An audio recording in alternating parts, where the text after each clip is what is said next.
Hola queridos usuarios y usuarias, como ven ya volví de mis vacaciones, me fue muy bien gracias a Dios, así que ahora estamos retomando con el taller de resolución de conflictos.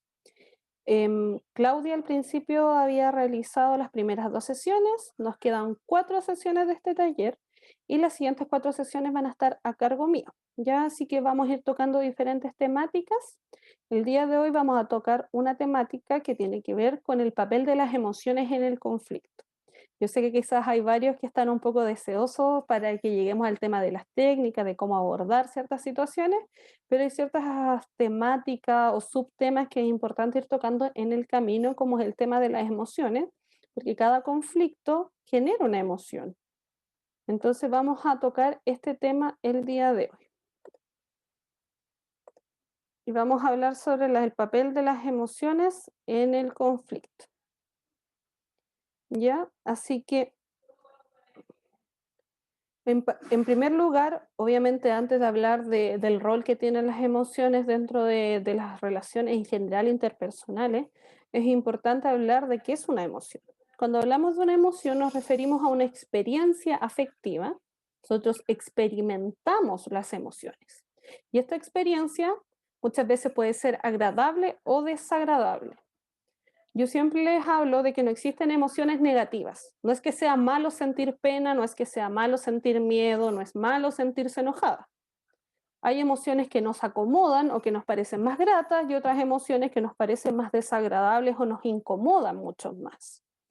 Generalmente las emociones que socialmente se consideran negativas son emociones que consideramos desagradables o poco gratas. Pero todo este conjunto de emociones, el abanico de emociones son igual de importantes. Y esta sensación que puede ser agradable o desagradable compone o compromete en realidad 3 sistemas de respuesta o 3 sistemas en general. Un sistema es el cognitivo, otro es el conductual y otro es el fisiológico o biológico. Ya aquí vamos a explicar a qué nos referimos con esto. Cuando hablamos de que la emoción compromete o se relaciona con lo biológico, nos referimos a que la emoción se siente biológicamente. O sea, no es que solamente yo me sienta feliz como una experiencia, sino mi cuerpo, por ejemplo, cuando uno se siente feliz, lo que hace es generar mayor cantidad de hormonas, de un tipo de hormona. Cuando yo me siento triste, yo genero otro tipo de hormonas o muchas veces lo que hago es generar menor cantidad. Entonces, cuando yo siento una emoción, algo me pasa biológicamente. Por ejemplo, cuando yo tengo miedo, de repente el cuerpo se empieza como a acelerar, uno se siente como nerviosa, empieza a generar una taquicardia. Es una respuesta biológica. Cuando nos sentimos muy felices y estamos muy contentos, también biológicamente nos pasan cosas. Nuestro cuerpo no funciona de la misma manera. De repente, cuando uno está muy contento, se siente como si el cuerpo fuera un poco más rápido, como que uno anda como muy acelerada porque está muy contenta. Entonces es que la emoción tiene una parte biológica. La emoción también tiene una parte cognitiva. ¿Qué pasa por mi mente cuando yo siento cierta emoción? Me siento incómoda, empiezo a pensar. Cuando uno se siente triste, generalmente empieza a recordar aspectos de la vida que nos dan más tristeza. Por ejemplo, cuando alguien pierde a un ser querido y se siente triste, empieza a pensar en todas las personas que ha perdido a lo largo de la vida o cosas difíciles que han sucedido. Entonces eso es porque la emoción tiene una parte cognitiva. Nuestra mente piensa cuando sentimos una emoción, hace un proceso al pensar en la emoción que estamos sintiendo. Y también tiene una parte conductual que tiene que ver con la respuesta en mi comportamiento cuando siento una emoción. Por ejemplo, el llorar, cuando uno tiene pena, es la parte conductual de la emoción. No solamente yo siento la emoción, no es solamente que mi cuerpo sienta, sino algo hago cuando siento esta emoción. Cuando uno está muy feliz, uno muchas veces sonríe, de repente uno llora de felicidad. Cuando uno, por ejemplo, se siente avergonzado, ¿cuál es la conducta? Que uno muchas veces se retrae, se pone rojo, uno quiere dejar de compartir, dejar de hacer ciertas cosas porque uno se siente avergonzado. Entonces, cada emoción va asociado a una respuesta biológica, a una respuesta cognitiva y una respuesta conductual. Estos tres aspectos siempre se presentan al sentir una emoción.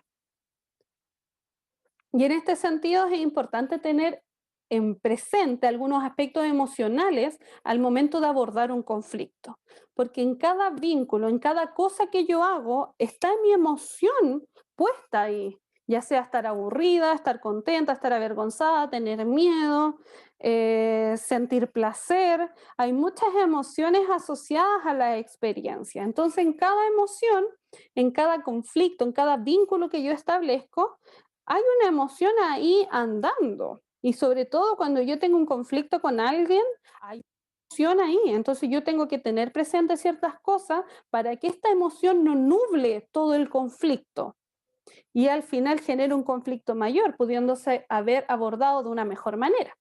Entonces, ¿qué aspectos emocionales? Vamos a tocar 5 aspectos emocionales a tener en cuenta para abordar un conflicto. En primer lugar, un aspecto muy importante es el reconocimiento. Si yo quiero abordar un conflicto de manera oportuna, yo tengo que validar la emoción, el sentimiento, el pensamiento del otro. Si yo parto un conflicto y le digo al otro, es que tú estás mal, es que tú estás equivocado, yo ya parto mal porque en el fondo no estoy validando nada de lo que el otro está sintiendo.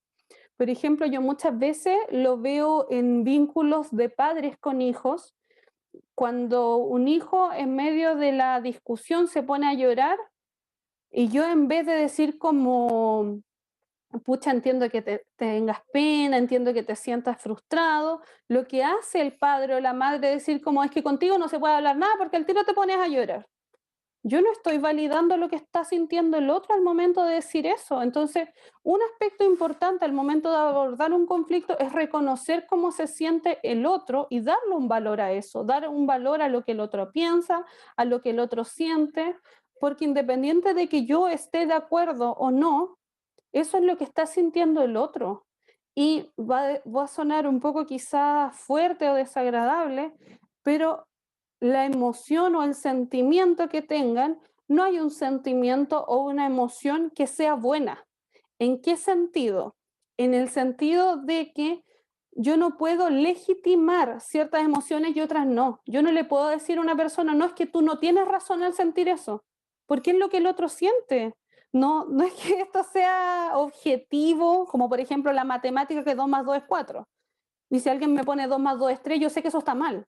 Pero yo no le puedo decir a una persona, es que está mal sentir pena en este momento, porque eso es lo que siente el otro. Entonces, cuando uno no valida la emoción del otro, yo lo que estoy diciendo de alguna forma al otro es que está incorrecto en lo que siente. Y no hay un sentimiento o emoción incorrecta. Todas las emociones o sentimientos son válidos y por ende se tienen que validar. Entonces yo tengo que reconocer la emoción que siente el otro, reconocer que el otro se está sintiendo de cierta manera en este conflicto, quizás triste, quizás miedo, quizás no siente nada o quizás aparenta no sentir nada. Y eso es importante validarlo para resolver este conflicto. Otro aspecto importante es la autonomía. Yo tengo que tener un respeto para las decisiones que tome el otro, independiente si es un niño, independiente si es un adolescente, si es un adulto, independiente si la persona quizás tiene una demencia de tipo Alzheimer y las decisiones que toma no son las más oportunas, pero yo tengo que respetar la decisión del otro, independiente de que esté de acuerdo o no, porque el otro es una persona independiente de mí. Si alguien viniera y me dijera a mí, es que tú no puedes decidir eso porque está mal, yo me sentiría muy invalidada. Entonces, por eso es importante respetar las decisiones del otro. Y cuando el otro no tome buenas decisiones, sobre todo en casos de hijos, de nietos, el único rol que uno puede tomar es un rol de consejera o consejero, de uno explicarle al otro cuáles van a ser las consecuencias de sus decisiones, por qué no es una buena decisión, pero uno no puede pasar por encima del otro y decirles que tú tienes que decidir esto, porque la otra persona es una persona independiente de mí. Un tercer aspecto importante es la pertenencia. Me equivoqué al escribir, escribí pertenecencia. Pertenencia, perdón. Y eso se refiere a ser reconocido como igual y no como alguien extraño. Muchas veces se da, sobre todo en las discusiones en relaciones de pareja, que se produce el conflicto y le dicen, no, es que yo no te conozco, es que tú no eres así. ¿Cómo se siente el otro al yo desconocerlo de esa manera? Yo tengo que reconocer al otro como una persona igual, pero que además es una persona cercana. Yo no me voy a poner a resolver conflicto con el vecino que vive 4 cuadras más allá, que es una persona con quien no tengo ningún vínculo. Uno generalmente establece una relación de conflicto, o sea, no es que establezca una relación de conflicto, sino que uno tiene un conflicto con alguien cuando es una persona cercana. Entonces uno tiene que aprender a reconocer eso y siempre pensar que el otro es una persona cercana, porque si yo lo trato como un extraño, yo lo voy a empezar a maltratar. Voy a dejar de pensar en el afecto que tengo hacia el otro, en lo que hemos compartido juntos, en quién es para mí. Si yo al otro no tengo este sentido de pertenencia, yo lo voy a tratar como una persona que no me importa. Y eso muchas veces es lo que genera mayor conflicto porque uno deja de pensar en los sentimientos que tiene el otro. Otro aspecto importante es el estatus, que eso se refiere a ser reconocido como un igual y no como alguien inferior. Y esto muchas veces se da en los conflictos que yo creo que el otro no tiene las mismas capacidades que yo, o yo creo que el otro no es tan hábil, y eso es imposible resolver un conflicto de buena manera si yo trato al otro como un inferior, si yo trato al otro como un incapaz. Y muchas veces no es algo directo que hacemos, pero de repente yo lo he escuchado en las relaciones de pareja, que es como, ah, no, es que él no es tan bueno para esto. Y yo tengo que mirar al otro como un igual, como una persona que es capaz, porque si yo creo que yo tengo mayores capacidades que el otro, yo siempre voy a pensar que mi punto es mucho mejor o que yo tengo la razón en comparación con el otro. En cambio, cuando uno mira al otro como un igual, uno logra pensar en que el otro también tiene algo que aportar a este conflicto, a este roce que se produjo. Por eso es tan importante mirar al otro siempre como una persona igual, con capacidades, con habilidades. Y el último punto es el tema del rol, que uno tiene que valorar la importancia de los distintos roles que representamos. Yo me acuerdo que no sé si fue hace un año, un poco más, yo estaba como un cóctel, algo así, estaba organizando una cena y yo era parte de la organización y había una madre con su hija. Esta hija tiene 30 años más o menos, su mamá debe tener unos 60. Y la madre era la que estaba organizando toda esta situación, por ende tenía una cantidad de tareas enormes. Y esta hija le había pedido solamente una cosa a la mamá. Pero la mamá obviamente tenía una cantidad de cosas que hacer tremendas, por lo que implica organizar una cena. Y la hija le dice, es que yo solamente te pedí una cosa y no lo hiciste. ¿Por qué? Porque la hija le discutía a la madre solamente en base al rol que ella tenía, que era el rol de madre. Pero a esta hija lo que se le olvidó fue validar los distintos roles que tiene esta mujer, que era el rol de organizar esto, era el rol de mujer trabajadora, el rol de mamá, era el rol del cargo que ella tenía en esta organización. Ella se olvidó de valorar todo eso y ella solamente miró una perspectiva. Y muchas veces eso hacemos al momento de relacionarnos con un otro, que solamente miramos el rol que esa persona cumple en nuestra vida y se nos olvida los otros roles que tiene además del vínculo que nosotros establecemos. Entonces, cuando uno logra mirar este como mapa completo y decir como, oh no, esta persona en realidad tiene otros roles y que son igual de importantes que el rol que cumple conmigo, yo logro ver más allá. Si yo solamente me miro a mí misma, si yo solamente veo quién yo soy y lo que yo recibo del otro, yo no voy a poder resolver el conflicto de buena manera porque solamente estoy pensando en mí y no en el otro. Y para resolver el conflicto siempre es importante pensar en el otro y pensar en mí misma. Entonces vamos a ver algunas recomendaciones para abordar un conflicto. Más adelante, en las siguientes sesiones, vamos a ir viendo otro tipo de recomendaciones. Estas recomendaciones tienen que ver específicamente con la emoción. Entonces, una recomendación importante siempre es ponerse en los zapatos del otro. Yo no puedo mirar las cosas desde solamente lo que me pasa a mí, lo que yo siento, los efectos que tienen en mí, es que ellos me provocan esto. Sí, pero tú te pusiste en los zapatos del otro, tú te has puesto a la otra persona tiene diferentes cosas que hacer, tú te has puesto a pensar que la otra persona no solamente te cuida a ti, también es mamá, también es hermana, también cumple otros roles, te has puesto a pensar en qué es lo que está atravesando la otra persona, si es que a lo mejor la otra persona tiene una enfermedad, si es que a lo mejor la otra persona tuvo un mal día, si es que a lo mejor no durmió bien, tú te has puesto en los zapatos del otro y has dejado de pensar solamente en ti. Eso es algo muy importante. Otro aspecto importante, comentar las mutuas percepciones. Si yo solamente hablo para yo ser escuchada y no para escuchar al otro, es un problema. Porque muchas personas dicen, no, si yo escucho a los demás, pero en realidad escuchan para responder, no escuchan para oír atentamente. Entonces es importante que al momento de abordar un conflicto uno tenga el espacio para hablar y también el otro, y no sean interrumpidos, porque si yo tuve mi tiempo para hablar, el otro también tiene que tenerlo sin que yo lo interrumpa, sin que yo esté respondiendo a cada rato lo que quiero decir. El otro tiene que tener su espacio, yo también tengo que tener mi espacio para comentar cuál es mi percepción frente a lo que sucedió, qué es lo que yo sentí, porque muchas veces esto de comentar las mutuas percepciones, uno lo dice como, no, yo tengo que tener espacio para hablar, y lo que uno hace al hablar en realidad es decirle al otro lo que hizo mal. No, es que tú me hiciste sentir pésimo. No, es que tú hiciste esto súper mal. Y en realidad uno debería hablar desde lo que uno sintió. ¿Sabes qué? Lo que tú hiciste a mí me hizo sentir avergonzada, a mí me dio mucha pena, lo que tú me dijiste a mí me dolió. Esa es la manera de abordar un conflicto. La manera de abordar un conflicto no es que yo ataque al otro, porque si yo ataco al otro, el otro se va a defender y así no va a llegar a ningún punto medio. Lo que uno hace al abordar un conflicto es hablar de lo que uno siente. A mí me hizo sentir esto tal cosa que tú hiciste. Yo lo interpreté de esta manera.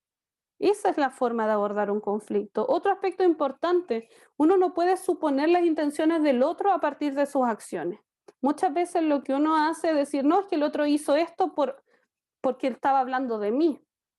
Y uno no sabe en realidad, quizás el otro lo hizo por otra razón, nada que ver, quizás el otro tenía otra intención, estaba pensando en otra cosa, justamente le había pasado algo. Uno no puede suponer cuál es la intención del otro, simplemente por una acción, porque muchas veces las acciones no reflejan la misma intencionalidad. Es decir, si yo, por ejemplo, guardo algo, no sé, yo guardo el dinero, no sé, de mis papás.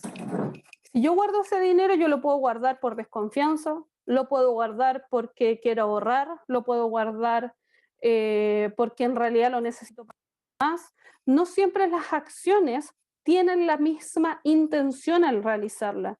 Entonces uno tiene que ir a la intención del otro para saber eh, fue cuál en realidad fue su intención. Si yo simplemente me quedo con mi interpretación, yo nunca voy a saber cuál fue la intención del otro, y muchas veces las intenciones de los demás son intenciones súper buenas, son súper positivas, y uno no logra verlo porque uno solamente se queda con su interpretación. Y el último aspecto importante al momento de resolver un conflicto es buscar los puntos intermedios entre lo que el otro me dice y lo que yo deseo. Si yo quiero resolver un conflicto, yo tengo que ceder, pero el otro también tiene que ceder. Yo no puedo esperar que solamente sea el otro el que ceda. Yo también tengo que poner una parte de mí, porque los conflictos muchas veces se generan porque existen dos perspectivas que están siendo muy contrarias. Entonces, la manera de resolverlo es llegar a un punto medio donde ambos sientan que cedieron, pero que también algo ganaron. Entonces, vamos a pasar a la actividad del día de hoy. Y la actividad van a ser dos actividades en una. Una es que van a mirar esta imagen y van a identificar las emociones que aparecen en la imagen. No es necesario que identifiquen las 15, pero que me vayan diciendo algunas emociones que ustedes ven en la imagen. Y lo otro que van a hacer es elegir una emoción que aparezca en la imagen y relatar en qué conflictos surgió esta emoción. Les voy a dar un ejemplo de esta actividad. Por ejemplo, yo veo una cara aquí vamos a decir, disgustada. Esa es la emoción que está sintiendo. La persona está disgustada. Entonces, en primer lugar, la persona está disgustada. ¿En qué? Y yo voy a relatar algún conflicto en lo que surgió. Por ejemplo, en algún momento estaba en mi casa y mi mamá me dijo que iba a pedir sushi. Y yo dije, ya, no voy a pedir sushi. Y yo llego a la casa y mi mamá me dice, no, es que me dio flojera pedir sushi. Yo me disgustaría en ese momento porque yo podría haberlo hecho y al final me quedé con las ganas. Eso es una instancia en la cual yo me sentiría disgustada. En este caso, ustedes tienen que hacer lo mismo, elegir una emoción y contarme en qué momento o en qué conflicto ustedes sintieron esta emoción. ¿Ya? Así que espero que la actividad del día de hoy les sirva de mucho, espero sus respuestas y nos vemos la próxima semana. Mm, Vamos